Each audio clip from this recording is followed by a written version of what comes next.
Greetings, Kindred. Welcome to the LilyofVallie Telegram live stream with special guest Brother Rick. And we're doing a Bible study every Monday night at 7 p.m. Eastern Time on Telegram. And we're in the book of Genesis, still in chapter 1, Brother Rick.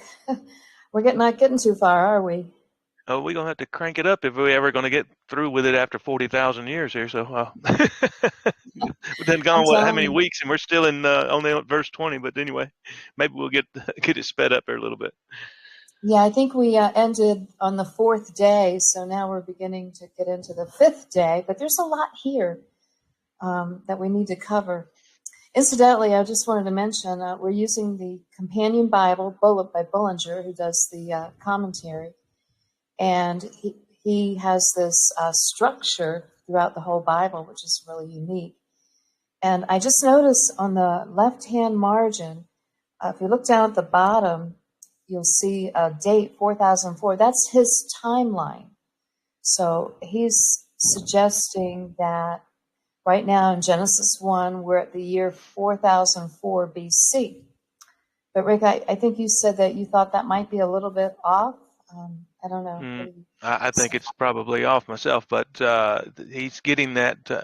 If I'm not mistaken, in his Appendix 50, or it's right in there somewheres, he has a complete timeline drawn out for you, and so the timeline goes through the entire thousands of years, and he's marking it as he goes for various major events that are described in your scriptures and such. So it's not too far off. I mean, it's not like it's that big of an issue, but if I'm not mistaken, he's going right along with there was a particular, I don't remember his name, but there was a particular fellow that did the timeline out of, I think it was out of England, and I think it was with the Anglican Church, I think, but he did a timeline that tracks it back to like 4004 and such. So I think he's pretty much following pretty close to that. Yeah, he has these charts under Appendix 30 where it shows the timelines and everything. It's pretty interesting in case you want to get an idea of when this all occurred. And we certainly believe that it did occur, that this is a historical document. Yes, I don't know if some of you may have saw I uploaded a little short video the other night of a timeline chart that I have, and it follows his ideas pretty close. Not necessarily the same one. It's was he actually looking at each other's, let's say, but both of them I think were fashioned after the individual I was talking about. But I just don't remember his name, Reverend somebody or whatever from I think it was an Anglican, I thought, but I may have it wrong. But there is a particular historian, religious individual connected with one of the churches that is pretty well famous, known for the timeline he developed.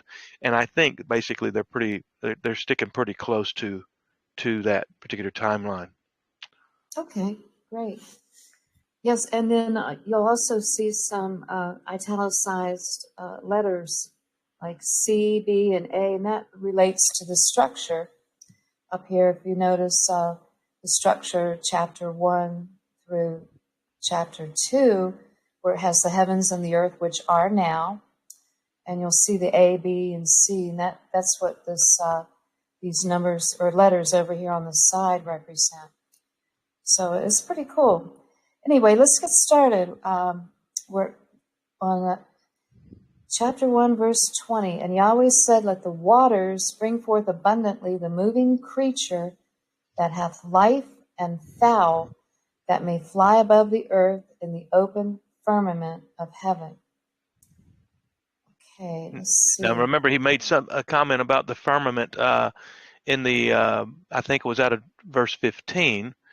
And he referenced that, and let's see. No, it was my Dake's study Bible that did that. Let me see if I can find it again to read it. Okay. Yeah. Was you going to comment on something there? Scrolling up? There's no commentary. Okay. For 15. I was just showing the verse though. All right. And looking at the commentary for verse 20. Well, he didn't. I don't see it here for some reason. He did comment that the basically you're talking about the firmament being the atmosphere uh, that surrounds the earth in essence, and there's where your birds are flying and etc. So that was his context for that statement there in verse 20. That is basically the firmament of heaven was actually the atmosphere surrounding the earth in essence. Okay. Let's see now. Well, He in the does this one does go this one ahead. does make well he does make a little bit of a comment on the word moving creature, and he says that is sherets, and it basically means swarming or creeping things. And he lists a host of passages where it's used, and then of course he mentions that hath life in that translation on verse 20 is related to nephesh, the soul. And he translates it basically the feelings or passions, desires, and appetites of any living thing. Okay, so with regard to nephesh, which is a Hebrew word, translated as from the word creature, he gives a couple of he gives a couple of verses that relate to that passage. Verses Genesis 1:21, 24, and 30. Do Mm-hmm. you have those? Can you read them, or do you want me to Yeah, read it them? says 21 is and Yahweh created great whales and every living creature that moveth, which the waters brought forth abundantly after their kind. Keep that in mind as we eventually get into some of the we'll say men and also some of the beasts of the field. They're supposed to bring forth after their kind, not just anything. And every winged fowl after his kind. And Yahweh saw that it was good. Verse 24, and Yahweh said, let the earth bring forth the living creature. That's what he's pointing at, living creature here, I believe, after his kind, uh, cattle and creeping things and beasts and of the beast of the earth after his kind, and it was so. So when you just start you get in this beast of the earth thing, and you start finding that there are references in your Bible where it's talking about beasts of the earth able to talk and hold jobs and have houses and such. Now you need to start thinking a little bit different than what the mindset normally would commonly think of.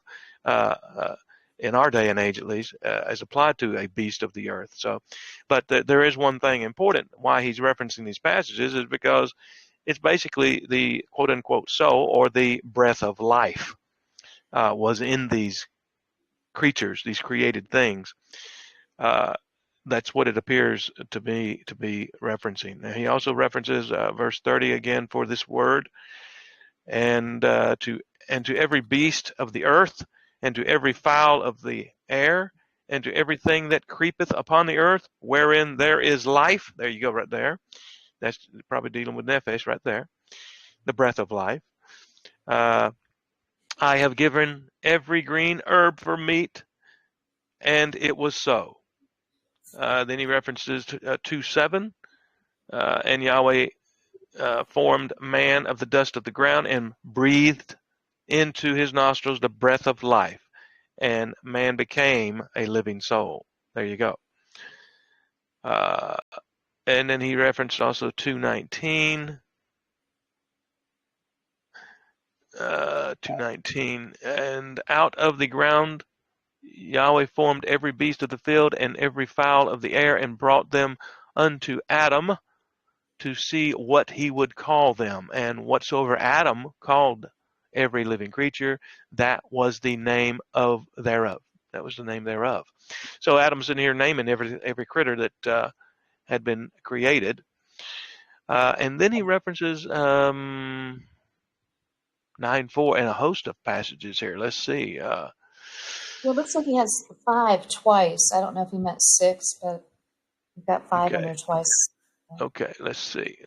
Um, these are words that are related to that term nephesh. Uh, but flesh with the life thereof, which is the blood thereof, shall ye not eat. And then verse 5, and surely your blood and your lives will I require. At the hand of every beast will I require it, and at the hand of man, and at the hand of every man's brother will I require the life of man. There's your death penalty, I would suggest. Yeah. 9:10. And with every living creature that is with you, of the fowl, of the cattle, and of every beast of the earth with you, from all that go out of the ark, and every beast of the earth. So keep in mind what we're really focusing on here is that it's the usage of this term nephesh. It is being used in these various passages. And Yahweh said, "This is the token of the covenant which I make between me and you and every living creature that is with you for perpetual generations." Verse 15, "And I will remember my covenant, which is between me and you and every living creature," there it is again probably, "of all flesh, and the waters shall no more become a flood to destroy all flesh." And then verse 16, he says, "And the bow shall be in the cloud, and I will look upon it, that I may remember the everlasting covenant between Yahweh and every living creature of all flesh that is upon the earth." Yeah, I have a quick question before we finish and get into Leviticus. But it says here that he has a covenant with the Nephesh.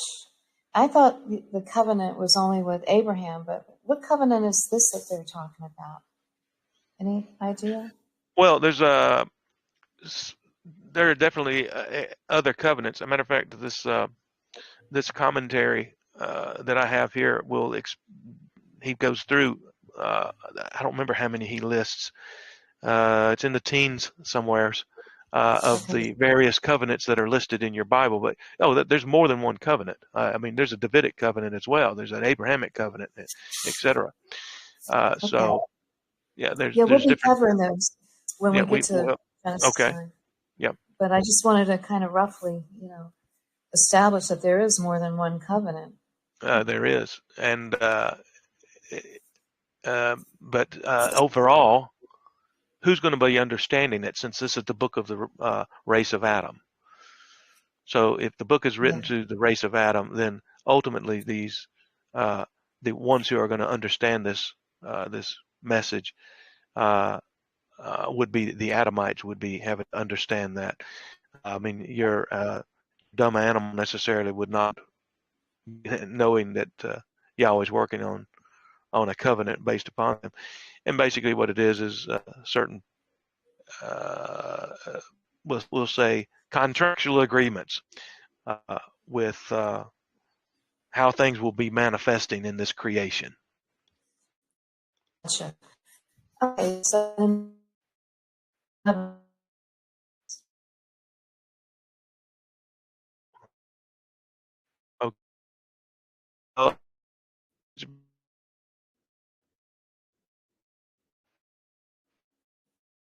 Okay.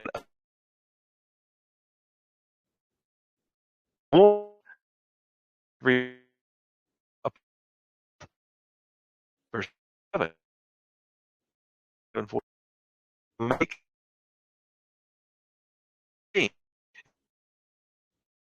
the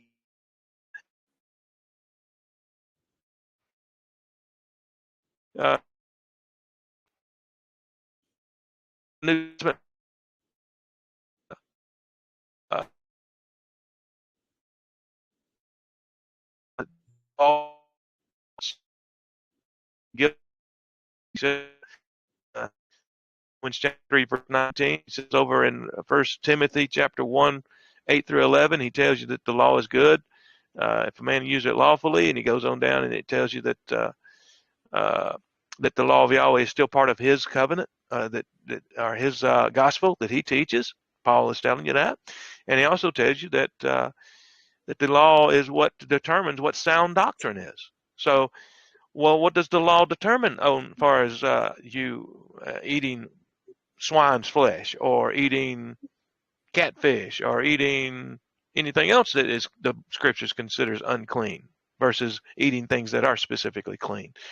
So it's telling you, the law is definitely telling you, you need to still be making a difference in these things. Now, church world tells you otherwise.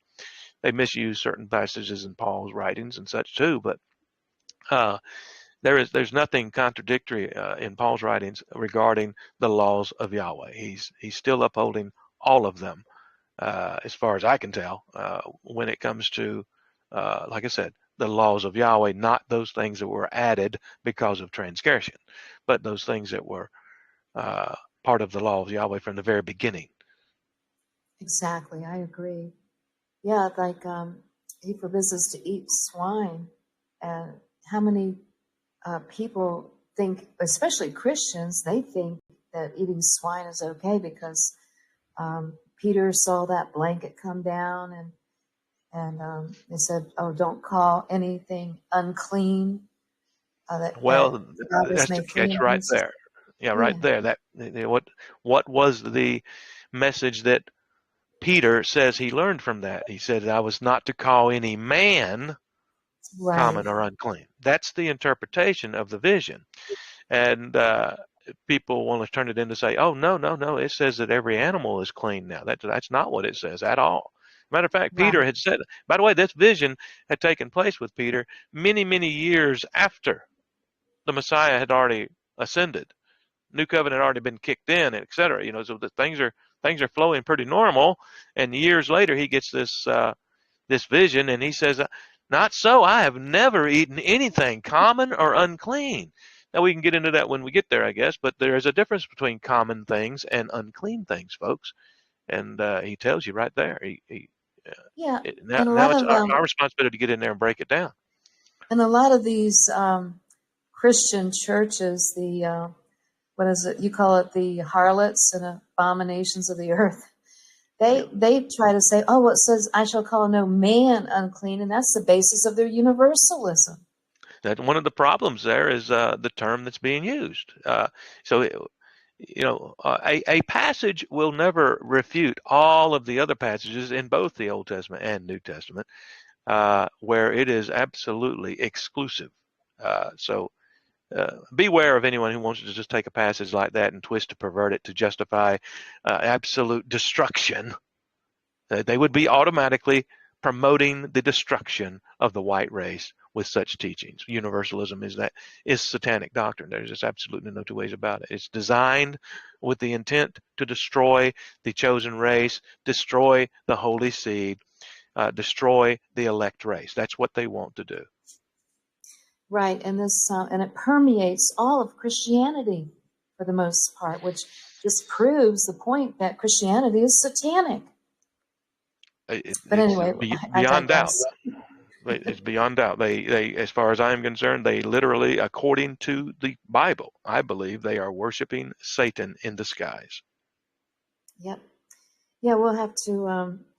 I'll put a notation when I post this where they can find more information on that. So let's get into verse 21. And Yahweh created great whales and every living creature that moveth, which the waters brought forth abundantly after their kind, and every winged fowl after his kind. And Yahweh saw that it was good. Now, this was a reference, I think you read it before because it's got that word creature, which again is the nephesh. Mm-hmm.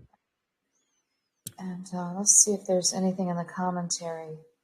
Yeah, it says compare verse 20 and Appendix 13. We didn't look at Appendix 13 before in the previous verse. I meant to do that, so let's look at that too.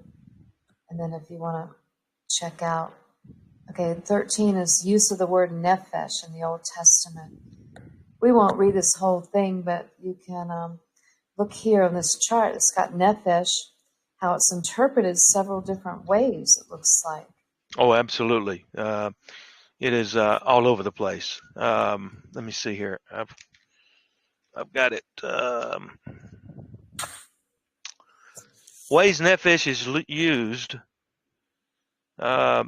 Says soul. It's in there 457 times in a King James Version translation.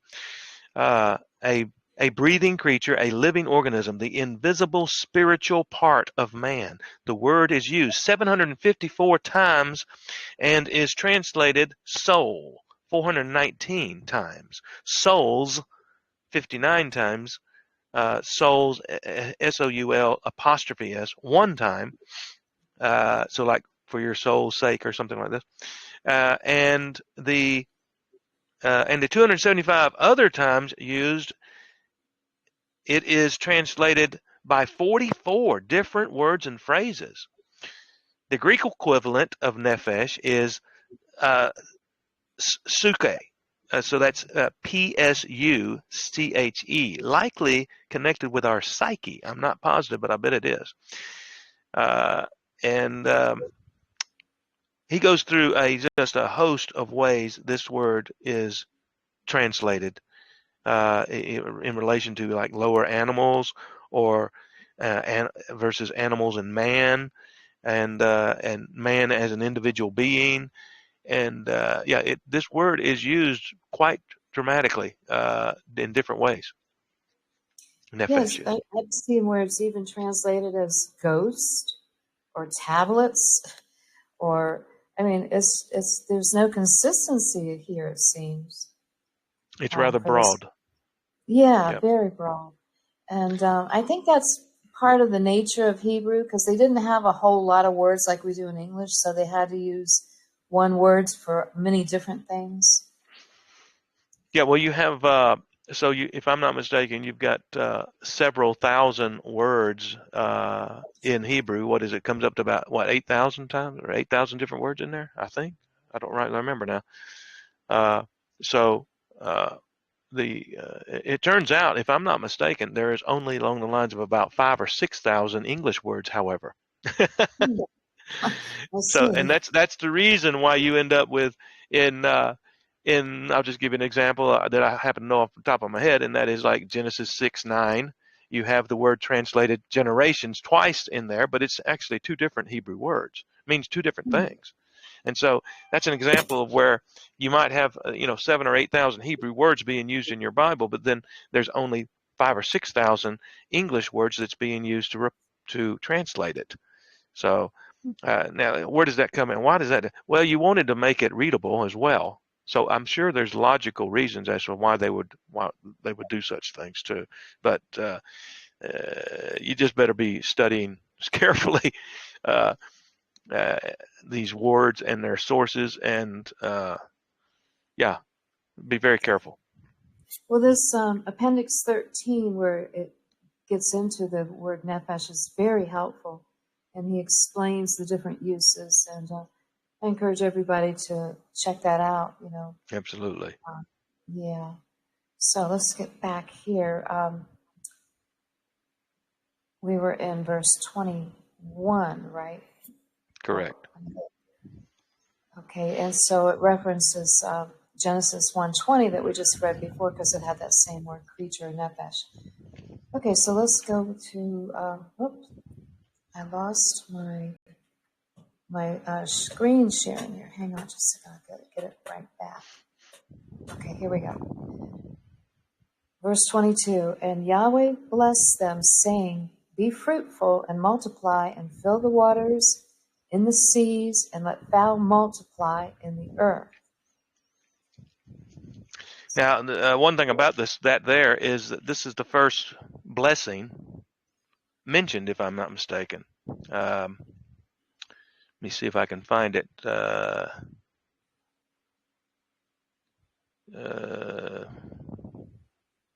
in this section of Yeah, scripture here. Bullinger calls it a threefold blessing at That's creation. correct. He's got first blessing, 3 gifts from Yahweh. 1, fruitfulness, Hebrew para, bear fruit, the power of procreation. He names off several passages. Number 2 is the blessing of multiplication, Hebrew rabah, R-A-B-A-H, to increase. And then the number 3 element of this blessing is occupancy of suitable places. Hebrew is mala, M-A-L-A, to replenish.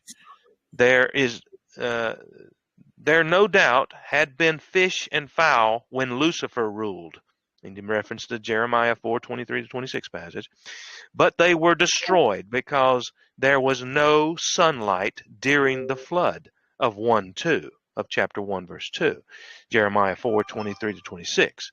Therefore, Genesis 1:2 was a longer period than that of Noah's flood, which did not destroy sea creatures. I thought that was an interesting little tidbit of information. Yeah, that is. And then in That's the why. That's the reason why you noticed up there that verse 21, and Yahweh created. These are not made; these are created. what now? Explain the difference between made and created. Well, made is. Form. I normally just say made represents a reestablishment of. Where when you're dealing with created, it's from scratch. Is that like something new versus something that I would pre-existed? say it had it. There was no element of it left, so it had to be recreated I if it see. ever existed before. Yeah. That's interesting. Okay, and it says here in the commentary, it references 22, which we just read, and 28, and then Genesis 2:3. Do you want to look at those Okay, verses? 22. And Yahweh blessed them, saying, be fruitful and multiply, and fill the waters of the seas, and let fowl multiply in the earth. And then 28, and Yahweh blessed them, and Yahweh said unto them, be fruitful and multiply, and replenish the earth, and subdue it, and have dominion over the fish of the sea, and over the fowl of the air, and over every living thing that moveth upon the earth. It's a major passage here. This is granting, well, we're not really there yet, so I guess I'll just skip, leave the details till we get down there. But yeah, Okay. that's a major passage. 128 is an extremely major passage as far as the subject matter is concerned. Yeah, especially that dominion part. But so, like I said, we'll cover it here shortly. And he also references Genesis 2, verse 3, but it looks like I didn't put that in our outline. But just to cover it real quick, and it doesn't seem too relevant. It said, Yahweh blessed the seventh day and sanctified it, because that in it he had rested from all his work which Yahweh created and made. I don't see how that's really relevant here. Again, he has given you passages that have to deal with various terms that he's addressing. So these passages have to do, like we read all those that have to deal with nephesh a while ago, and in this case, what's the passage here? 22. And you said it Yes. referenced it. Okay, so note the threefold blessing of at creation. So he's given you those passages represent the part of that blessing. And what did you just read out of 2:3? That it was the seventh day where he rested. So I can read it again. It's and Yahweh blessed the seventh day and sanctified it. Okay, that he blessed. Okay. Blessed. That's why he's turned you to that passage. Blessed it.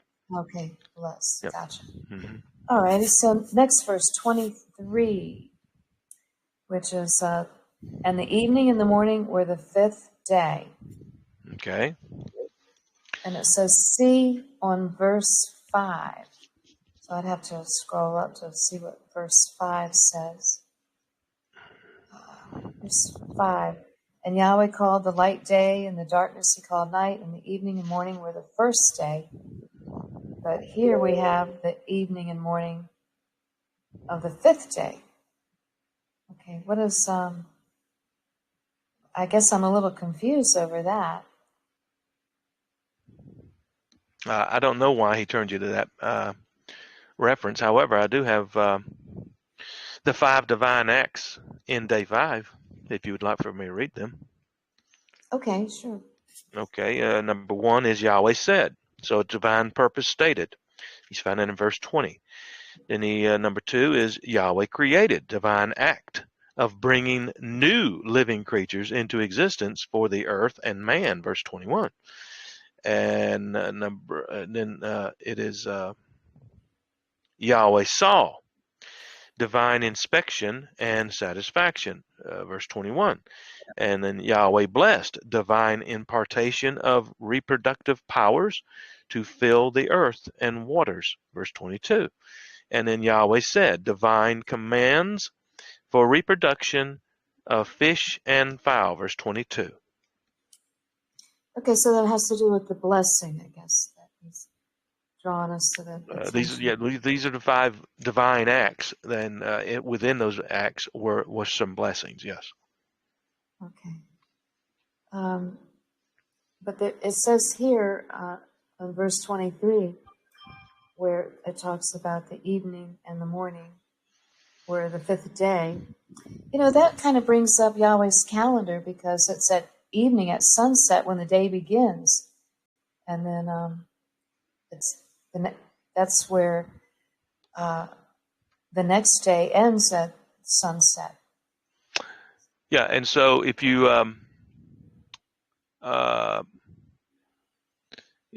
I don't know that this particular word, but it's yeah. So that word there is 5153. Now, interestingly, this relates to the same word or a similar word where we get the word Arabia or Arabs. And so this is like this particular form of it is defined as dusk. Well, what happens at dusk if not growing darker? And so that's why this word also has another element to it that basically means Arabia, and it also has other for example, the other word Arab. It means to commingle or mingled self. And then there's another variant of it that basically means one of mixed race type of thing. So this is why this word relates back to dusk, because it's growing dark. And he's pointing out that that's exactly what happens to people in the very next word. So that was 6153 in your Strongs. 6154, same spelling, same pronunciation, except it includes the meaning of also a mixture or mongrel race. Translated Arabia, mingled people, mixed multitude, woof, WOF. But again, we were talking about evening, the word evening there, and it means dusk. But it's the exact same spelling in essence. It just means dusk. So that what happens at dusk? Well, it grows darker. Yeah, that's interesting. It also says here in the commentary that being this is the 5th day, that that's the number of grace. And there was no blessing till the 5th day, when there was living soul to bless. It refers to Appendix 10. I'll just pull that up. The spiritual significance of numbers. And it says here under 5 denotes divine grace. It is Yahweh adding his gifts and blessings to the works of his hands. The Hebrew hareth, the earth, and gematria, i.e., the addition of the numerical value of the letters together, is a multiple of 4, while Hashemayim, am I pronouncing that right? The heavens, is a multiple of 5. Gematria of charis, the Greek for grace, is also a multiple of 5. It is the leading factor in the tabernacle measurements. That's pretty deep, Rick. I don't know what to make of all that. Can you shed any light on that? I don't even know what he's talking about. Be upfront with I don't either. Okay, well, let's you. just And move where are you on. getting that? I Where was is that getting from? that from Appendix, the spiritual significance of numbers, Appendix Okay, 10. so he's dealing with the number 5. So yeah, so Right. that's why he's pointing that out. Yeah, so there's what did he say on 5? Did he say anything about grace? Yes, Okay, you should yeah, be able to see it there. yeah. The number of grace. Yes, that's right. Number 5 is the number of grace. So unmerited favor uh, being bestowed, and in other words, we don't deserve it, but he bestows it anyway. So he's making a relation to these that number 5 and how it relates throughout Scripture. Yeah, Yeah, number and he 5 is has like, definitely related to grace. Yeah. and he has 4 plus 1, which I guess equals 5. Which, if you reverse that 1 plus 4, and you look at the word grace, you have G, genetics, plus race. Well, he also has another book on the Book of Numbers. Not the Bible book of Numbers, but he has a book on that discusses numbers in your Bible, and I don't remember what it is. I've got it, but I don't remember the name of it. Yeah, I have that So book too. yeah, numbers in Scripture, I think it's called. Yeah, exactly. But it's not gematria. It's more No, it's right. explanation of what a number means and represents, and how it's used, and within Scripture and such. So he gives examples of everything, every one of those major numbers in the Bible. Right. If with people, if they're interested, here in the Companion Bible under Appendix 10, he does kind of break down some of the basic ones. He's got like what 1, 2, 3, 4, 5, 6, 7, 8, 9, 10, on down to 17. So if y'all are interested, you can check that out. Okay, so let's move on. We were at verse 23, so next is 24. And Yahweh said, "Let the earth bring forth the living creature after his kind, cattle and creeping thing, and beasts of the earth after his kind," and it was so. Now this verse is pretty jam-packed. We have creature, which equals soul, the nephesh. And we looked at Appendix 13. But what else would you have to say about this verse that's so key here? Anything? Well, you got a divine purpose stated. Number 1, that the earth bring forth the living creature after his kind. His entire purpose was to repopulate and restore. Uh, we're going to restore life, going to restore man and beasts.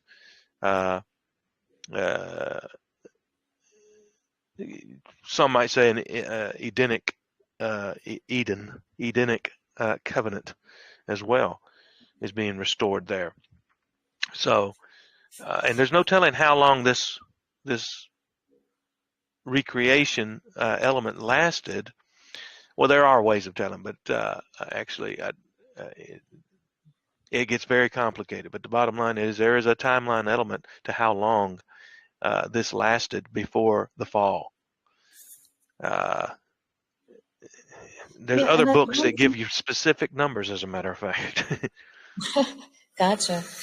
But one of the things I noticed here, it says that he created this living creatures after his kind. In other words, he didn't mix them all up. He didn't bring forth miscegenated animals. You know, it was all kind after kind. Right. I think that's pretty key. That's like almost, and it's not what do you call it? A documented law, but in essence, it is a form of law, kind after Well, it's kind. part of a covenant. And so this is basically a general record. Now he goes on and says the how and order of the divine work are recorded in chapter 2, 7 through 25, where it seems clear that man was first created, 2:7. Next, the beasts were created and brought to Adam so that he could name each one, 2:19 to 20. Last of all, the woman was created, 2:21 to 25. So was man alone for a while? He was, and he wasn't happy, was he?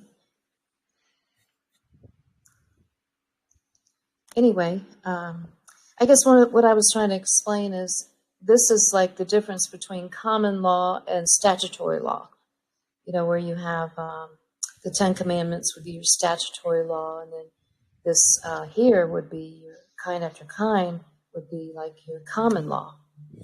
Yes. So you've got laws of nature, in essence, versus uh, dictates for man's obedience, perhaps. Yeah, yeah, very good. So let's move on.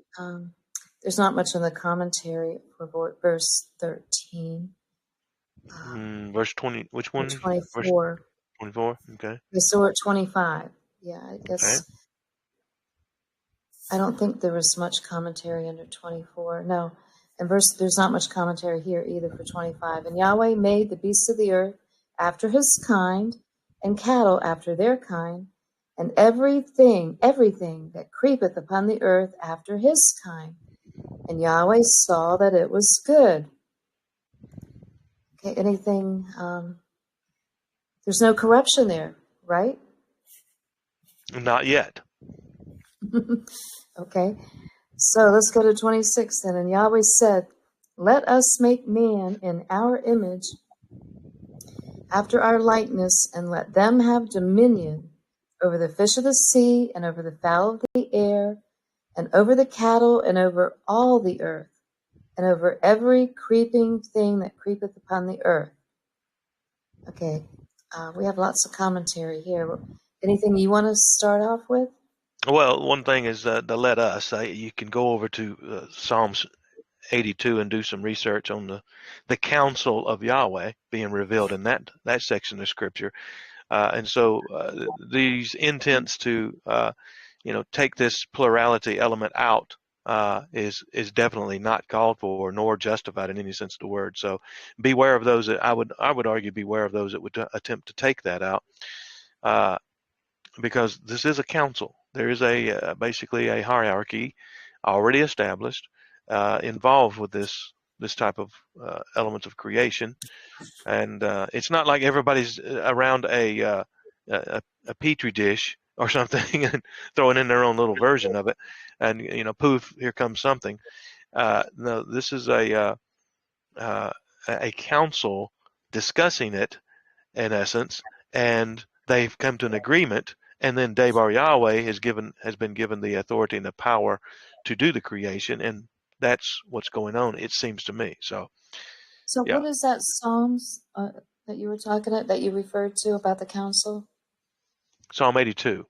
I believe it is 82. Psalm 82, if I remember Yeah, I right. want to bring this up and see. Um, Yahweh standeth in the congregation of the mighty. He judges among the, what would that be, gods? Or would that be, Well, that's your counsel.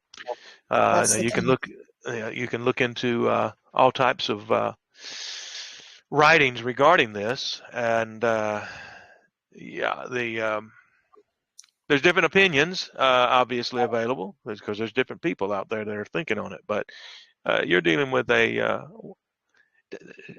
keep it simple and just to say something simple, you're dealing with basically a round table, like the Knights of the Round Table, let's say, and these are entities that are responsible for various elements of certain of the creation, let's say, and not that they did the creation, but they are responsible for various elements of the overall creation of Yahweh, and Abba Yahweh is basically the one that they are in subjection to. Now, would And you say these gods? I just saw in the Blue Letter Bible, which translated that word from Elohim, but wouldn't it be more accurate to say like the Malachim? Would these be which is frequently translated as angel? Um, well, there's a chance that you are dealing with Malachim, but keep in mind what the term Malachim can mean. That's why we need to be careful with how we want to strictly focus on, let's say, and use it as the term angels, because it covers a big gamut of other things. For example, you get over there to book of Revelation, and John is sitting there talking to this quote unquote angel, as he calls it. Well, it's a Malachim. It's a Malach, and the fellow says, he bows down and wants to start worshiping, and the Malach says, "Not so. Don't do that. I'm your brother." Hmm. So, Yeah. uh, so you have elements of Malachim that are actually, we'll say, very spiritually minded and understanding people. So Hmm. it's just not a single process of interpretation, and I would advise everybody to be very careful as far as just automatically defaulting to, oh, that's just an angel. Wrong. Not every time. You know, Yeah, and here in the commentary, Bullinger says under verse 26, let us, which indicates something plural. And then he says the divine purpose here is stated. And he's got that word divine capitalized, which kind of relates to what you were saying with the divine counsel. And he says the divine act not described till chapter 2, verse 7, and verses 21 through 24. And I think I posted those up above. I think we read those previously. Yeah, 2:7 was, um, and Yahweh formed man of the dust of the ground and breathed in his nostrils the breath of life, and man became a living soul, or nephesh. yes. So I guess, and then 21 through 24, I think you read it earlier. Yeah, you're Yahweh created. referencing what section here are you at? It's Where? he 2 Genesis 2:21 through 24. Okay. Yeah. And I don't know if I've got that here in the outline, but we can pull it up. We would say 21 and 24, 21 through 24. And Yahweh caused a deep sleep to fall upon Adam, and he slept, and he took one of his ribs and closed up the flesh instead thereof. And I just want to double check. Yeah, that's That's what he's verse talking 2. about. So this is so what he's telling you. It's like this other commentary that I'd read to you, and that is that this is the general statement of the agreement that we're reading in Genesis 1, and the chapter 2 is actually giving you the divine act or manifestation of it in detail, more detail. Okay. Yeah, verse 22 he says, and the rib which Yahweh had taken from the man made he woman and brought her unto the man. And Adam said, this is now bone of my bones, flesh of my flesh, and she shall be called woman, because she was taken out of man. Therefore shall a man leave his father and his mother, and shall cleave unto his wife, and they shall become one flesh.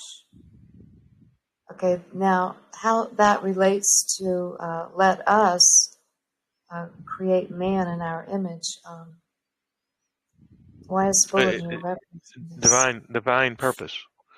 It's Okay, like you said. It's just the divine purpose of the let us, and the actual act of it, or the let us is he just took you over there to show you how it was performed in essence. I see. And so that's how they were going to replenish the earth, I guess. He gave them the power and ability to replenish the earth, and they designed it into us. And likely I that's one see. of the reasons why he brought the woman to him Mm-hmm. as part of that replenishment process. Birds and bees stuff. So Gotcha. Okay, then on this commentary, he says man, the Hebrew word Adam, with no yeah. article, so that equals mankind. Do you agree with that? Well, I would say that's actually preferred, and the reason is because uh, this is not uh, just any other term. Adam, uh, is a not just a fella's name, but it's actually also the word that is translated man. And then, of course, what the meaning of that word is to show blood in the face, to blush rosy red.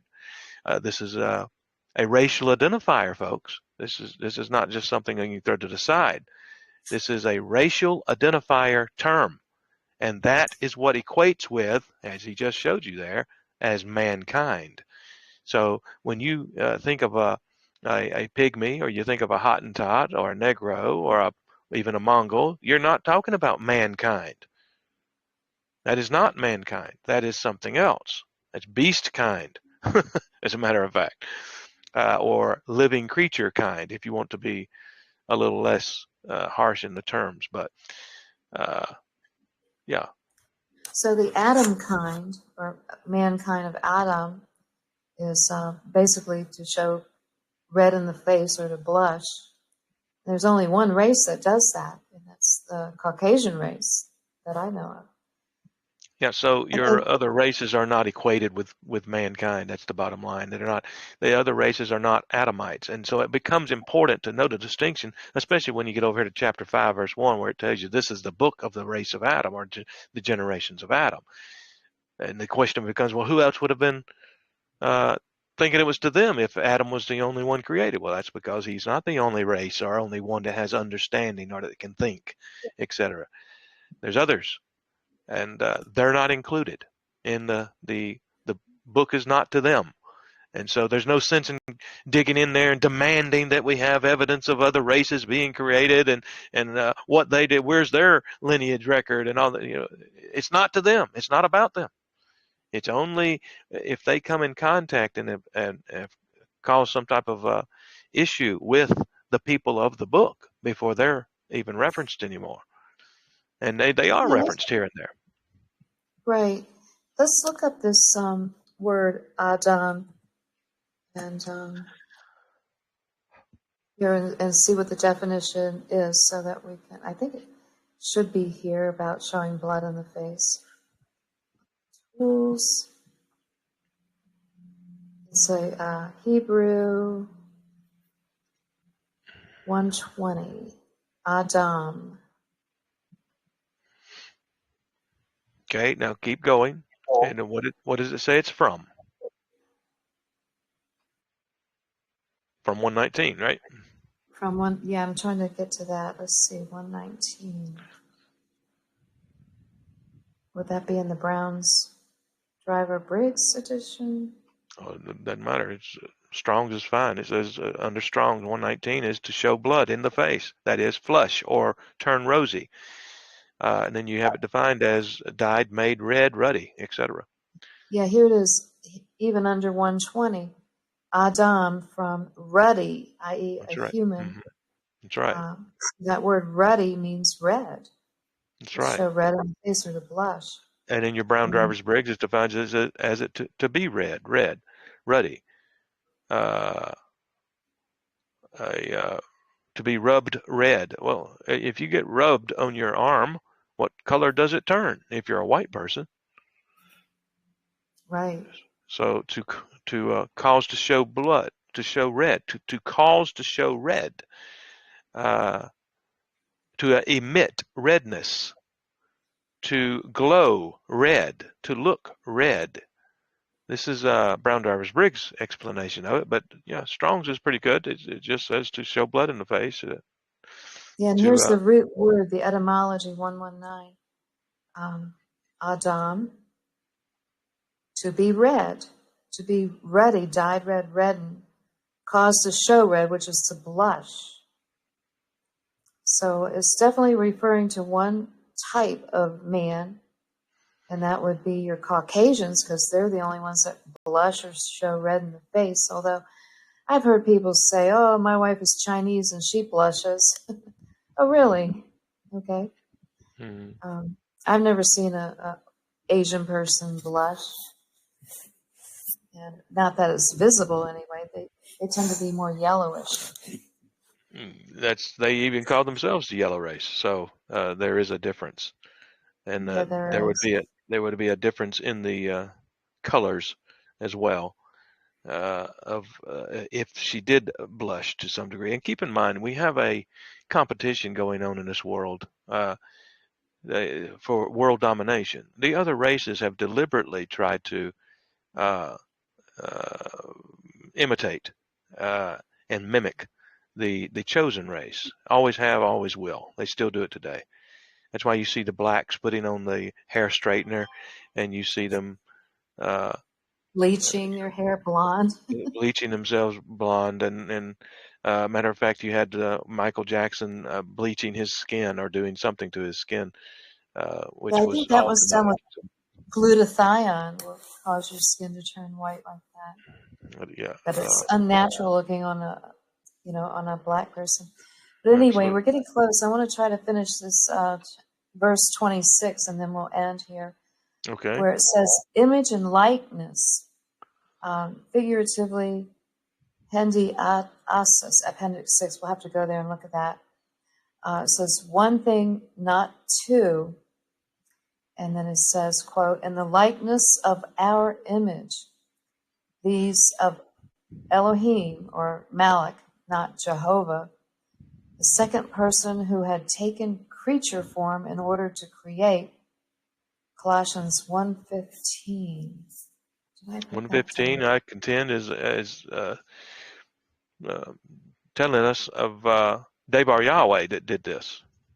He had the authority to take care of the issue, and that's the same entity that ended up possessing Yahshua, who then becomes known as Yahshua the Messiah. So that's who ultimately that section of scripture you're turning to in Colossians is talking about, as far as I'm concerned.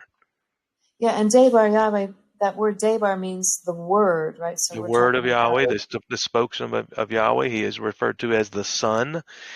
John tells us that it was he who, it was the Son, or this entity, who revealed the Father to us in the bosom of the Father, and that he's the one that revealed him. And then it was this entity who emptied himself and possessed the prepared body of Yahshua. That's it seems to me it seems very, very clear. It Uh, says here in Colossians 15, "Who is in the image of the invisible Yahweh, that's the right. firstborn of every creature." Notice now he's the firstborn. That means it suggests there's going to be other born, more than one, more than the first. If he's the firstborn, it automatically insinuates there'll be a second at least Mm-hmm. of every creature, or yeah. And so this also suggests that he was a creature, created entity. Right, because the word also says, as you've pointed out many times, that no one has seen Yahweh. And it says right here, we're created in the image of the invisible Yahweh, or the unseen Yahweh. Hmm. That's correct. Okay, so let's move on here. Hebrews 1, verse 3. Do you have that, or you want me to read it? Hebrews 1 verse 3. Let's see, that's in your, let's see, 1 verse 3. Okay, Yeah. who being the brightness of his glory and the express image of his person, and upholding all things by the word of his power, when he had by himself purged our sins, sat down on the right hand of the majesty on high. Now, the majesty on high here is going to be Abba Yahweh, and the one sitting down on his right hand turns out to be Yahshua the Messiah. But remember, Debar Yahweh had possessed Yahshua, and therefore becoming Yahshua Messiah, the anointed. It was that's who anointed him, Debar Yahweh, and now he's at the right hand of the Father, waiting until his enemies enemies be made his footstool. And remember what also was spoken: uh, "Return me to the glory I had with thee before the world was." So where was Debar Yahweh before the world was? At the right hand of the Father, in the bosom of the Father. This is the entity we're dealing with, who had possessed Yahshua, the man, just like Hebrews 10:5 is telling us, and I suggest Philippians chapter 2 verse 7 is also telling us. Okay, and he references Revelation 3:14. which I'm And not unto the familiar with. angel of the assembly of Laodiceans, write, these things saith the Amen, the faithful and true witness, the beginning of the creation of Yahweh. My contention is that this is talking about Debar Yahweh again. He was the beginning or the first thing that Yahweh created. I see. Abba, Okay. Abba Yahweh created him and then gave him a power and authority to do the creation, the rest of the creation. And that's what the Colossians passage went on to say. You're going into 16 and 17 and such on down through there. That's basically what it goes on and talks about, how that he did the creation after that. Okay, well, we're at the top of the hour. We'll finish up on this verse 26 because there's a lot here, and I don't think we're going to get it done really in a short amount of time. Okay. So we'll pick it up next time, and we'll open it up for any questions or commentary. All right, thank you so much. That was very, very informative, very enlightening. Okay. Anybody have any questions? We're in the Q&A hour. No, I'm good.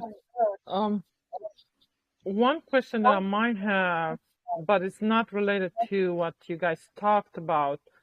Is it possible that Yahweh is still talking to people like today, like like he used to do with the prophets and with the, like with King David, he will talk to him and give him his word and.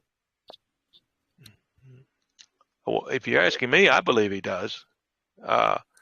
Now, when you say Yahweh, I'm talking about the entity that possessed Debar Yahweh who possessed Yahshua. So it is that spirit from Yahshua that is doing the talking to individuals. I do believe that.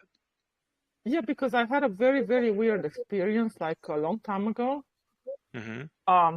And I was pretty much an atheist until last year. I didn't even believe because I did not like the God that was presented at church. I thought the church is the biggest manipulation of the masses. That's what I used to call it. You are amazingly alert. You are amazingly alert to be an atheist. But I mean, this is it was already awakened in your spirit, woman. Regardless of what you know about yourself, you were already awakened. I'm telling Indeed. you, I'm telling you, this is what I used to describe the church as being a tool to manipulate the masses. Yeah. And I did went to church a couple of times, but it was not for me. It was not for me. And then all of a sudden last year, maybe like Thursday, it's been about a year, okay? And I discovered some videos here on Telegram, and then I'm like, wait a second. I kind of like this Yahweh. There you go. This is not the Yahweh that was presented. This is not the Jesus that was presented at the church. I mean, it's a totally different outlook on it. So That's the reason I'm saying this is because in 2009, I was like trying to go to the store and get some. It was on a Sunday. And remember, I said I was an atheist. I didn't believe, And it was a Sunday, so I get in my car because I was going to get some cold cuts for my daughter's sandwiches because I used to pack their lunches. And I get in my car and I try to put the key in the ignition and I freeze, like I couldn't move. I was frozen with the key right next to the ignition. And something struck me like in the head, like lightning, this idea. And it says, this is the words I heard in my head. The world is run by a satanic elite that's running the world from the shadows, from behind. You can't see them. And I'm like, huh? That's how I'm like, huh? And I thought about it. I'm just amazed, Missy. That's fantastic. Keep going, please. But I'm just warning you. I'm warning you. I guarantee you, with a testimony like that, he's got plans for you. I guarantee it. I'm telling you, and I'm frozen. Like I have the key right there, right to slide it in the keyhole, in the ignition. And I'm frozen. And this is not my idea because I'm not that smart, okay? I tell people, you think I'm smart? I'm not that smart, okay? It's Yahweh that's teaching me. And then this is what it came in my head, like somebody was talking in my head, like, putting this idea in my head that the world is run by a satanic elite from the shadows. And I thought about it. I was like, huh? I'm like, nah. So I shook my head. I put the key and I was gone, right? And I'm like, wow, he talked to me. I think he did. Well, let me give you this passage here. Now, see, I don't disagree with you. I'm just saying, you need to make sure you know who's talking. Let's say it that way. If it's not coming from your own It did brain, not, because like okay. I said, I'm not that smart. I got you. I got you. So, well, out of curiosity, though, before I give you this passage, I just wondering. So, how long has it been since you would put such a statement up there? It's the Jews, stupid. It's been about a year. It's been about a year. Like I said, it's been a year since I'm fully aware. I wasn't aware in 2009. Like, I didn't know nothing. I'm just riding along, living, like my daughter said, busy living my life. Wow. But it's like, holy moly. I know so much that I'm like, I have an argument with one of my clients because I'm a hairdresser and I cut hair, so I know lots of people. Mm-hmm. And one of my clients is a pastor. And he's claiming that Abraham was a Jew. So I said to him, I'm so sorry, I found a different page because he knows I'm reading the Bible, right? And I said to him, I don't want to come out to him because I know he's my brother, okay? He's white like I am. I don't want to come out conflictual. But I said to him, look, I think the Israelites are different than the Jews. No, Jesus was a Jew, blah, blah, blah. I said to him, Pastor Mike, if you can answer me one question, one simple little question, then I will believe that Abraham was a Jew. And he said, sure.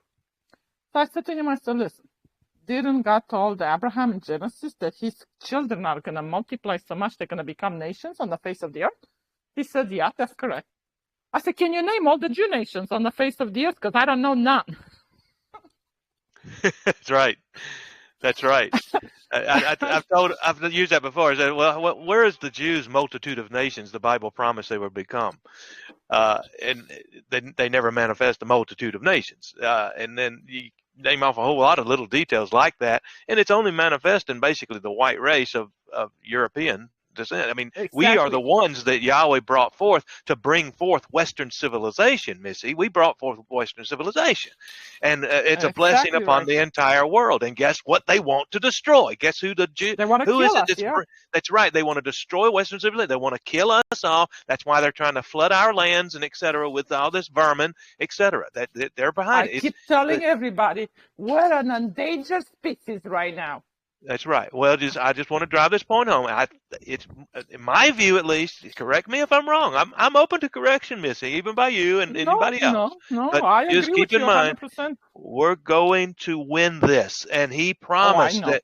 The problem is that he's going to punish us using that very vermin we're talking about. Why? Because our people want to spit in his face, and he's going to bring us down to practically nothing, but he's going to turn it around for the remnant. That's exactly what he promises. He's going to return lest there be no flesh saved. That's what he really means. He's going to help basically bring us down to, or whittle us down to practically nothing left. And that, by the way, all these ideas that you see on a lot of these other platforms and such, let's go get our 22s and they start a revolution and start killing these. Wrong. That ain't the victory line, man. That ain't the victory way. The way we're going to win it is. I have a friend, and she's very like in despair. She's a good friend of mine. She's a little older than me, and we both kind of like came to Yahweh in the same kind of time last year, and we both changed our diet, but I'm a lot deeper in this thing that she is. She kind of like put her studies away, and she keeps saying, "Oh, we're not winning. They're winning. They're this." And I said to her, look, if you say that we're not going to win this, that means you don't have any faith in Yahweh, because Yahweh say we're gonna win this. He says it in the book. Many times. Faith that as bad as it looks like, we're gonna win it. I have faith, and I put my faith into him. There you go. That's good. Now let's see. Back to this passage. Okay, I'll give you one right here off the top of my head. It's John 5:37. John 5:37. Yahshua talking. He says, "And the Father himself, which hath sent me, hath borne witness of me." Now, where did he give witness of him? He says, "And lo, a voice from heaven saying, This is my beloved Son, in whom I am well pleased." When he got baptized, that's one of the witnesses. But he goes on and says, "Ye have neither heard his voice at any time, nor seen his shape." He's talking to, who's he talking to here? Yahshua is telling them that they had never seen the Father, never heard him. Well, who was it? Well, I'm telling you, it was Debar Yahweh. It was this word of Yahweh, this spokesman of Yahweh. Sometimes he's described as a Malak, or you'd find translated angel, but he's a Malak, or a messenger of Yahweh, and that's the same entity that possessed the prepared body of Yahshua, and so that's why he can say certain things that seem like off the wall, like strange, but he's right in line. If you understand the heavenly host and how this happened, and Hebrews, as far as I'm concerned, Hebrews chapter 10 verse 5 tells us, and also, and I contend that Philippians chapter 2 verse 7, I think it's 6, 7, and 8 there, it tells us in essence what happened is that Debar Yahweh possessed the prepared body that we know as Yahshua, and that is when, because Yahshua had to be of a particular physical lineage that goes all the way back to David and all the way back to Adam, and etc. This had to be a particular individual, and that's what all the prophecies promised would happen, and where he would come from. Now, all this other corruption by the Jew, as far as I'm concerned, has came in to try to deface that and de-authenticate his messiahship and his messiahhood, as if he's not the right one and such. And one of the things they did add and altered the text and such about was the virgin birth thing, because you can't, if he doesn't have the patriarchal lineage from David, then he's not the Messiah, the bottom line. And so they had to destroy his patriarchal lineage back to David by bringing in the virgin birth. And really what they have now is a different Messiah figure. And that's exactly what the church promotes and pushes. And it's permeated. And in the end, it is a satanic deception that Yahweh gave him permission to do this. Why? To punish and curse Israel for rejecting Yahweh's law. That's what happened. I'm telling you, even when you say his name, like I'm on all these Romanian groups, I'm trying to wake Romanian people up to the truth and to who they are and where they come from. You know, that they're descendants of Abraham, not Abraham, descendants of, Adam. Mm-hmm. And soon as I went to like a chat room, soon as I wrote the word Yahweh, as soon as I said the word Yahweh in the chat room, everybody just like jumped at me like they were throwing buckets of hot water on me. I'm telling you, it was like, wow, all the devils came out of there. Well, I don't know. I don't know if it's you, but or you sending some links or something. But somebody in Romania has got my email or my website, because I've been watching my admin information that my website allows me identifies even what nation some of these things are coming from. And Romania has been hot for some reason here lately. I don't know what's going on, but there is a guy on the group on the Ministry of Yahweh that he's from Romania. His name, I think, is Sebastian. Okay. Well, somebody's been going to my website a lot from Romania. I'll say it that way. Yeah, that's him right there. I think that's him, because I gave you a link to somebody in Spain, a Romanian guy that he was listening to this lady saying, from Romania. I think the lady's crazy because she said that she gave birth to the earth. And I said to him, don't listen to that. That's crazy shit right there. No woman is going to give birth to the earth. This is Yahweh's creation. You know what I mean? Yeah. So I kind of like started talking to him, and I had told him a little story because of my occupation, I have dealt with lots of people. So I had few Jew clients. Okay. And I actually had a Jew neighbor that I was friends with for the longest time, because she lived kind of across the street. Well, I didn't know. Remember, I was an atheist. I didn't know anything. And, this lady, she was like maybe 20 years older than me. And she didn't drive, so she was kind of like freaked out.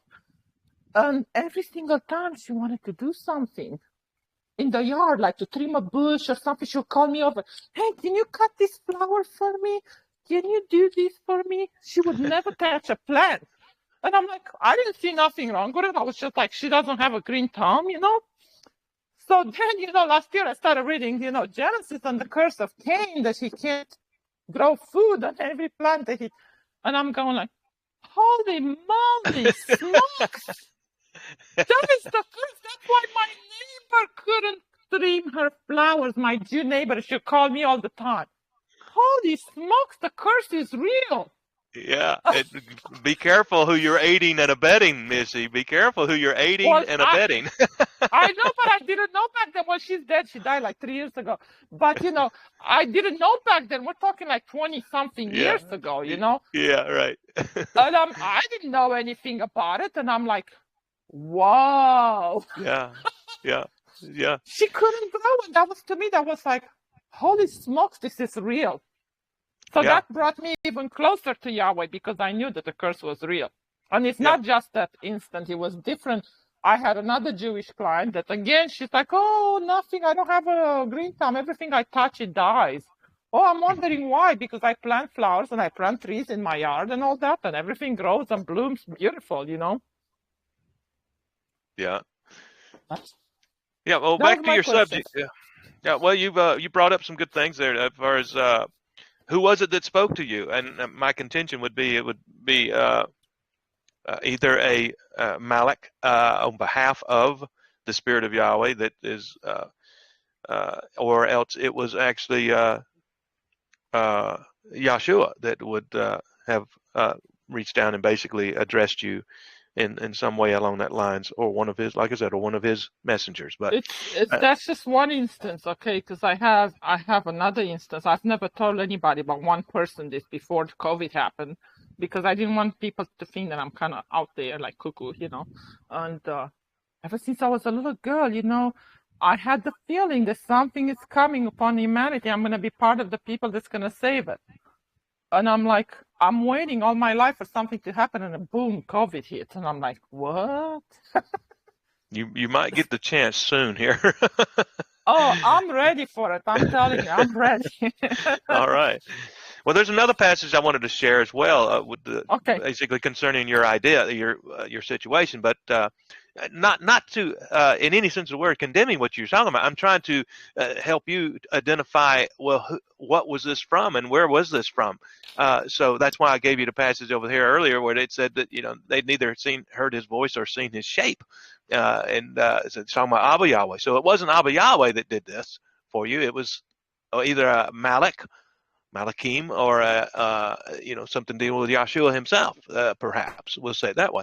But then he goes in John chapter 1 verse 18. John 1:18 says, "No man hath seen Yahweh," and I contend this is Abba Yahweh, "at any time. The only begotten Son, which is in the bosom of the Father, he hath declared him." And keep in mind this Son, this only begotten Son element, this is not really referring to Yahshua himself, the man, Yahshua the man. We're talking about Debar Yahweh again. We're talking about what we were talking about. I think you'd left the room for a little while or something other, but Yeah, I had a call you, I had to take. It was like yeah, important. That's why I left, yeah, no problem. So we were dealing. We jumped over there to Colossians chapter 1 about verse 15, but 15, 16, 17, right in that area, it'll show you a good bit of information about who was responsible for doing this creation, and and so this is Debar Yahweh, the word or the spokesman for on behalf of Abba Yahweh that did all this. And notice here this is also telling us, well, who is it that revealed that there is a hidden one? We read a passage a while ago that he was invisible, the invisible Yahweh. Yes, I saw that. I saw that. Yeah. Mm-hmm. Okay, so we're talking about there is an entity that's the big dude, if you will, Abba Yahweh, and he's kind of hidden. He stays back out of the picture, and you very rarely hear anything or see anything of him. Why? Because the spokesman that's the go-between, if you will. That's the mediator between Abba Yahweh and man, and now Yahshua has now taken that role, and also become the captain of our salvation. At the same time, he was the prepared body that had the Debar Yahweh invested into him at baptism and etc. So and you got to keep it. Well, what does all this matter? Well, one of the things that matters on this whole picture is they tried to steal him away. They tried to hide the true Messiah and present a different one, and that's what the world has got. They got it. They got the false Messiah. They've got the man of sin sitting in their temple, exalted as if he is Yahweh, the creator, and he's not. It is Satan in disguise. This is so stinking serious, and it's very few people that can grasp it. I truly agree with you. I truly agree with you. because I told you I put that video out there. I put it and you said that you had good points. And that's kind of like what it kind of all woke me up. Wait a second, that Jesus Christ is Satan in disguise. Right. And if you go to the, I'm talking like, because I have not been to many American churches. Like, I only been here like 3 times to an American church, and I thought it was a freaking clown show, Right. And you have the niggers, falling on the floor, pretending they're like passed out, that they're possessed by the spirit. I'm like, no, they cannot be possessed because the spirit is not within them, That's right. So Well, the Romanian church, the Greek Orthodox church where I was born into, and they do the baptism in a bucket of water, like you said earlier. It's not correct because you have to go in a flowing river, and they do lots of idol worshiping. Do you walk into a church, everybody's kissing a picture of Jesus that's painted, yep. on the wall? I know. I went to a Russian Orthodox here in Atlanta one time with a neighbor. She was Russian, and she didn't know how to get there, and I felt sorry for her, so I took her up there with my wife, and yeah, we got out of there as soon as we could. I tell you, it was weird stuff as far as I'm concerned. Well, I have a cousin in Romania that's a couple of years older than me, and I love her dearly, and I went there this summer to see my mom because my mom is sick, so I don't know if she's gonna make it or not. So I met with my cousin, obviously, when I was there, and she's like, "Oh, I just got back in town." She went to like the northern part of Romania because she went to visit the Saint Paraskev's bones. So they have this woman that died, I don't know when, like in the 1600s, and they mummify her body, and the church sanctified that she's a saint. And everybody's going to praise her and worship these bones. This motherfucker said, "That's satanic, dude. Don't do that. That's right. You're pissing Yahweh off. You're It's pretty pissing your sick stuff. God off." Yeah, it's really sick stuff. By the way, you make mention about the nigger going and getting Holy Spirit or something like this. Well, that's not Holy Spirit for sure. What it is though is if you go to that 2 Thessalonians chapter 2, it's telling you even him who's coming is after the working of Satan with all power and signs and lying wonders. That's where that sideshow that they put on is coming from. It is actually power and signs and lying wonders, and it is another spirit, another gospel, another Messiah, just like Paul's telling us. But we see it manifested in basically what you call Christianity. And keep in mind, when you look up, you can do demographics. For example, you can Google search demographics of Christianity, something like that, and it'll pull up a study that had been done by one of the major research firms, and it's got it all demographed out for different races. Well, the majority of Christianity today is actually not white, and so by far, okay. I think you're 100% right, yeah. But I went there like 3 times. I went there with a coworker because she's like, "Oh, come and join our church, blah blah blah." I go there. There is a preacher, pastor, whatever you want to call it, on the stage, getting all red, like screaming from the top, "Jesus, Jesus!" I'm like, "Oh, okay, whatever." And they're all speaking in, some of them, they're so-called speaking in tongues, which I don't really find that in the scripture where you can speak in tongues, Yeah. And the nigger is falling down on the floor. It's like possessed by the spirit, and I'm going like, okay, this is kind of creepy. Yeah. Okay, I need to get out of here. Yeah. When I first left the Baptist church that I was in when I was in my well, I think I was probably about 20 or so when I did this. But anyway, I started working with a quote unquote evangelist, and he taught more like holiness type of standards and different things. He put me into the mindset of separating yourself, and that you're talking about, the scriptures talking about an exclusive remnant, a group of people, and you can't trust mainstream stuff. So he helped put me into that mindset to some degree. But anyway, for some reason, he wasn't into the racial element. He didn't know. He thought the black dude can just as well be one of the remnant, or all this 9 yards of garbage like that. But anyway, so he knew. That I know, yeah.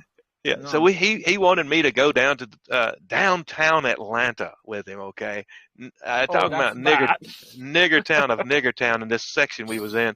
It's called Spring Street area, and it's just like the most dangerous part of Atlanta you could ever go to. And he wanted us to go down there to visit a black church of some guy that had called him on his radio program or whatever. So anyway, we went on down there, and Yeah, you talk about they had this big old gigantic drum up there. One of these like you see in a marching band, this big old giant drum. And the preacher was up there just beating on that thing, stirring up the spirits, I guess you could say. And here come his daughter down the middle of the aisle, shaking all over the place, we'll say it that way, and just slobbering and spitting all over her. I mean, it's like she was foaming at the mouth. Looks like she'd taken some of those uh, Mentos tablets or whatever they call those things that start foaming when you get water on them. But it was Yeah, when he put just the ridiculous. Coke. Yes. Yeah, that's right. It was Kind just of like- absolutely ridiculous. But he's just spitting all over the place and foaming. I just thought, and I come from a Baptist background. I thought this is out of order if there ever was one. I mean, come off it. And anyway, yeah, it's just Yeah, some really imagine funny, me. I come weird from stuff. Romania. We're very conservative over there. We're like Yep, super that's right. conservative. Yep. We're like, to me, to wear a pair of shorts here in America, it was a big deal. I was like, wow, I have to wear something like this, like a woman. I mean, we wear skirts, we wear nylons and the high heels. It was Yep. minus 20 degrees outside, and we still have our skirts on. So Yeah. we're like super conservative. So I'm like, okay, this is kind of weird here. People are falling on the floor. And Yep. it's funny because now knowing the Bible, because I'm halfway through, I think, reading it, and I've listened to the book of Jasher, Mhm. and like I said, it's only been a year for me since I'm into this. Right. I Yep. feel like I know a lot in the seed. I've learned a lot. And Oh, every time I can tell you know a lot. That's fantastic. I can tell it. And then every time I ask Yahweh to a question, like I get the answer like 3 days later. Like I said to him, I said, "Hey, where is my people come from? Romania. What bloodline?" 3 days later, Magog, the grandson of Noah. I'm like, "Oh, wonderful. Where is Adam buried?" 3 days later, I know the answer. It's kind of like something to do with 3 days with me. He gives me Ooh. the answer 3 days. I am going to send you a list of questions to ask. Oh, I did. I'm telling you. I'm telling you. I asked him because I'm very curious minded ever since I was a little girl. I will ask my grandfather, "Hey, why is this cup painted white?" Well, because that's the way they make it. Well, why did they make it that way? Like I was a why after a why after a why. I'm always very curious minded. So, I did ask him, because I'm very curious. Where did he come from? How did he came into existence? That's my question. I'm going big here. Yeah. I'm going big. I want to know. Yeah, that's good. That's good. I don't know if it's going to answer me that question, but I want to know, does he have a mother? Does he have a father? I mean, I don't know. That's my little small-minded earth in a flesh body now. Yeah. It's funny. Yeah, it's funny. Yeah. But yeah, I hear with Atlanta, I go to Tennessee. I got my best friend that I told you I spoke to. I drive to her house like every once a year, like for the past 3 years. I try to make it to the nigger lad in the very early AM, like a 5 a.m. or a past midnight. I do not want to go through Atlanta at 5 or 6 o'clock in the afternoon. I'm like, no way. No way. When I was in college, I worked on the north side of Atlanta and had to go through downtown Atlanta. And you talking about traffic, like that's where I learned to drive. And that was before they made them into like 5-lane, 6-lane wide each side. But I mean, it was only 2-lane wide when I was doing it. And it was some serious driving. But anyway, Yeah. Okay. But thank you for the thing. I just had this in the back of my head because I had other weird stuff happening to me, and I'm like, I don't know have you ever experienced anything with energy in the body? Have you ever had that? I've had a couple of situations where even in my Baptist church. So I've mentioned this to very few. I'll go ahead and tell you. Lily knows about it. But I was in the Baptist church, and I'm sitting there. They're closing out the service, basically. What? Rick, Yeah. do you want me to stop recording or before you tell the story? No, I think it's fine. Okay. Yeah, we're not sharing like anything. Yeah. This is not as strange as others have probably had something similar to this. But regardless, I was there. I had my head bowed because they're doing like an invitation in the church and such, and like we say, closing out the service, and they're seeing if anybody will come forward and dedicate their life and all this other kind of stuff. Anyway, so we're sitting there praying. and everybody's head is bowed and all, and but I suddenly I get this perceive a light coming at me. My eyes are closed, okay? Eyes are closed, head's bowed, but I perceive a light coming at me from like just north of my forehead. And it gets bigger and bigger and bigger, and I feel the heat coming off of this light. Okay? Oh, wow. And it's just like somebody has brought a flashlight up and it's got it right here in front of my head. So I open my eyes and ain't nothing there. That happened a couple Wow. of times, and I'm sitting there saying, "What was that?" I had like a ball of fire, like down in my spine. And it just kind of like formed out of nowhere. It was like as big as a tennis ball, and it started spinning slowly. And it burned. Oh my God, it burned. And then it started rolling on my spine. And then when it got to my head, it disappeared, and my hands started shaking. And I'm going like, I'm freaked out. I don't know what it is. I'm like, what was that? So 20-something years later, yeah. I was going to ask, have you ever heard of orbs? Rick, have you ever heard of orbs? Yes. Yep. I actually have recorded a orb in my house. Yeah. Well, okay. You remember Christopher the other night, Lily? He made mention of, or somebody, I don't remember who it was now. I think it was Christopher, but he made mention of that fella down there in Florida, Yahweh Ben Yahweh calls himself. I've heard about him. Yes. Yeah, he's a black Cuban dude. guy or something, or a black something guy. Like yes, that. something. Yeah. Well, he's able to summons orbs. Yeah. I had a camera in my house, and I put the motion detector on in the living room, and I went vacation to the beach for a week with my daughters. And when I turned the motion detector on in the middle of the day, because all the blinds are closed, so my house was kind of dark, then the motion detector went off on my camera, and I'm like, it recorded the footage. And there is an orb going across the living room, like a white, round little orb. Then about 20 minutes later, the orb comes back on the other side, and I'm going like, I was so freaked out, I didn't want to come home anymore. Yeah. It was so freaky. It was scary. I'm like, what's that? Because obviously, if it triggered the motion detector in the camera, it had to be something moving.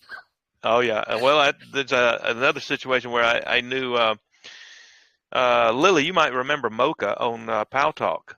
I don't know if you remember her or not. Anyway, okay, she told me of a situation that was behind her house a little ways in the woods or something. There used to be a church back there or something or other, and or Pentecostal or something like this. Anyway, it was deserted now or something like this. I don't remember the exact story, all of it, but so she had walked back in there, and her cats were back there, and they were watching. She said that they can perceive certain things, and they were able to see something that she couldn't see, but they were freaking, and they could see it moving, and all their heads would turn in synchronized turn, looking at something and watching something, and so she said that she got the definite one of those chills down her spine or something other, knowing that there's something going on there, evil spirits or something left over from the Pentecostal days or something that she was figuring. But yeah, I don't know what ever happened on that. But yeah, she was making mention that perhaps your animals can sense certain things. So perhaps the orbs or perhaps spirits or something. I don't know what to tell you. I don't know either. I was really freaked out, and I still have the footage. It was like freaky. And then I have this Romanian girl, that she's a friend of mine, when I send her the footage, and she says, well, I can see very positive energy on this side of the house and very negative on the other side.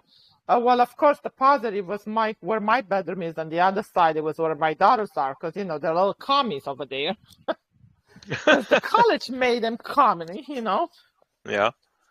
They were starting with that Black Lives Matter shit, and I told them, I said, I don't harbor terrorists. In this house, all white life matters, Yeah, all those Jewish professors brainwashing them. Exactly. But no, Mom is crazy. Mom is crazy. Mom doesn't know what she's talking about. She's like, oh, what do you know about communists? Because you were only 4 when it collapsed. I said, well, you must have failed your math class because I was born in 74 and communists collapsed in 89. I was 15 and a half when it collapsed.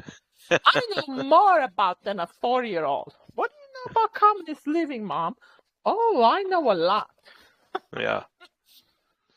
Yep. It was bad time, but I have a dear friend that called me today that interrupted my studying here, and he's a pure blown communist. And I told him today, I said, you're a full blooded communist. I said, I don't know about you. He's like, You said communist. Yeah. Is he in Romania? No, he's here in Florida. He's like, he lives in Newport Richie. He's a good guy, but he's living in the past. He's living in a time where it was and it will never be anymore. So I'm like, okay, communist was good for you because your father was a doctor and he was a director of a big hospital. So you had plenty of, but I know people in Romania that didn't even have food to eat, okay?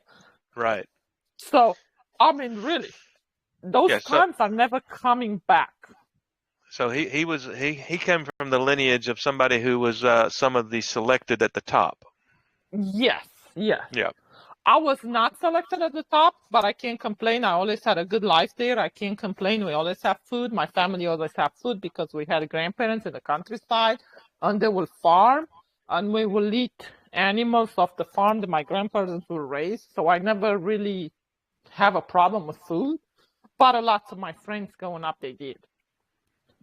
So, many instances I will go to school and I will share my lunch with my girlfriend that didn't have anything. Like I will bring bologna sandwiches, or whatever, my mom will make me like fried whatever, and I will be like, oh, I don't want to eat this. So, give it to my friends, that I knew that they didn't have. So my mom was like, oh, you eat all your lunch? I'm like, sure I did.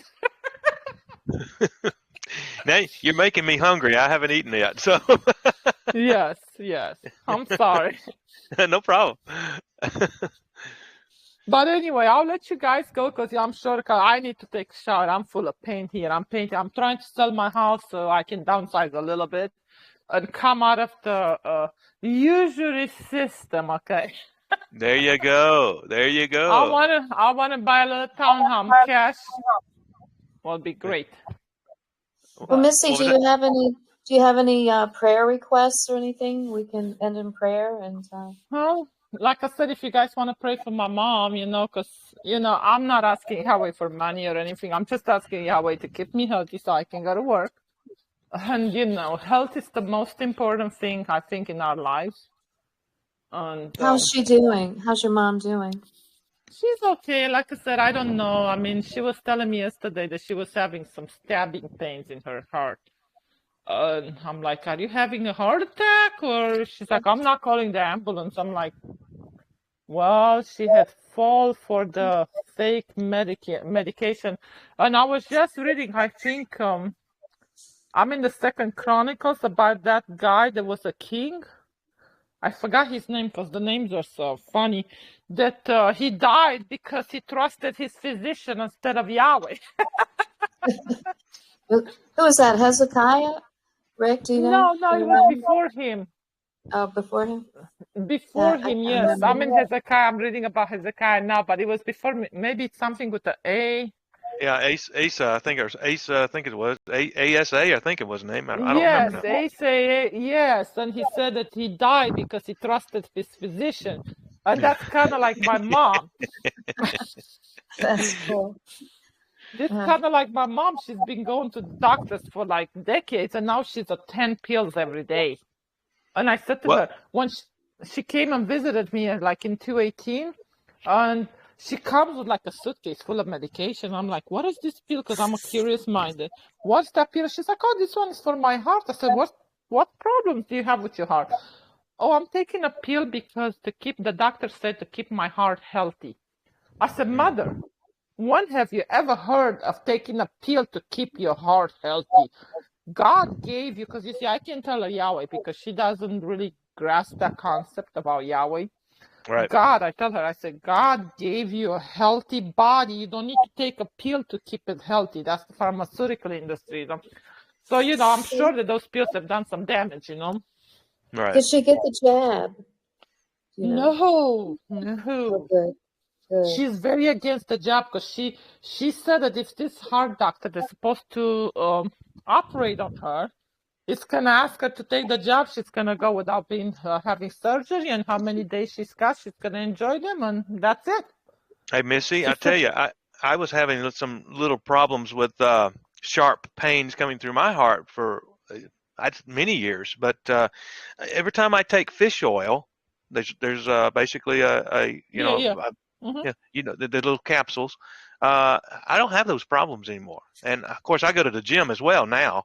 But for several years there, I wasn't doing anything like that, and I could definitely get sharp pains in my heart and my chest sometimes. But I haven't had that in probably at least 2 years since I've had anything like that. So fish oil might help. I don't know.